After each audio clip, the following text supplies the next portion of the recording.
Every April Fool's Day, my boyfriend joined his childhood friend in the same cruel prank, pretending to propose to me. Last year, I slipped the ring onto my finger, my heart full of hope. Suddenly, the mechanism snapped tight.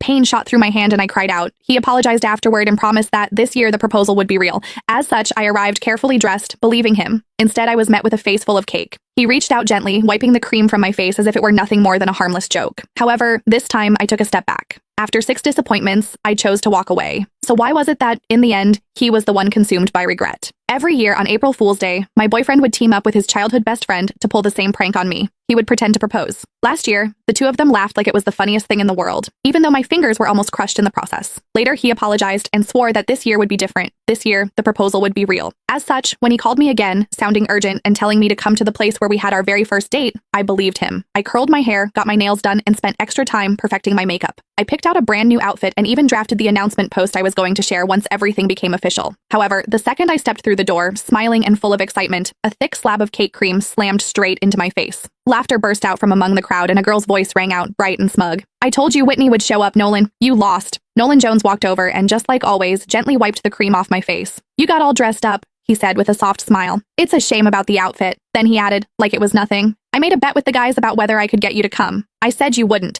If I won, I'd propose tomorrow. If I lost, I'd propose next year." He looked at me, still smiling. "Sorry, since you showed up, I guess we're not getting married this year after all." I stared at him quietly. "So, you do know what tomorrow is?" He let out a careless laugh. "Of course I do. It's our 6-year anniversary. How could I forget?" The cream clung to my face, sticky and cold. At that moment, something inside me went completely numb. Our anniversary did not even take precedence over a prank, just like I could never beat her. I slipped off the plain couple's ring I had worn for 6 years. "Then let's break up." The sharp, clear sound of the ring hitting the floor cut through the room, and everything went silent. Nolan frowned a little. "Don't make a big deal out of this. It's just some cream. I'll wash it off for you later. You know Sylvia used to go way harder than this. She's already holding back." He glanced at the others. "It wasn't easy getting you here. Don't make it look like I can't even have fun just because I'm in a relationship." Sylvia Lowell made a face, looking upset. "Whitney, it's just a joke. If you don't like it, we'll stop, okay? Why are you talking about breaking up over something like this?" "See, I told you Whitney can't take a joke," someone else said. "You insisted on calling her, now look at what's happened." Sylvia huffed and sat on the couch. The mood shifted instantly. The way everyone looked at me turned cold. She was the only girl in their group, the one everyone spoiled. As long as she was unhappy, everyone would rush to comfort her, Nolan included. The first time I met her, she organized a game of truth or dare. When other people got dared, it was just something a little embarrassing. However, when it was my turn, they asked me to do something way out of line in front of everyone. All I said was that it was too much and I did not like it. Sylvia's eyes immediately turned red and she ran out of the room. Everyone ran after her, Nolan too. The welcome party that was supposed to be for me ended with me sitting there alone. He never said anything about it afterward, but from that day on, he never brought me to their gatherings again, unless Sylvia said it was okay. Then Nolan looked at me, his brows pulled tight. "Whitney, apologize to Sylvia." Before, I would have swallowed everything. I would have forced a smile, apologized,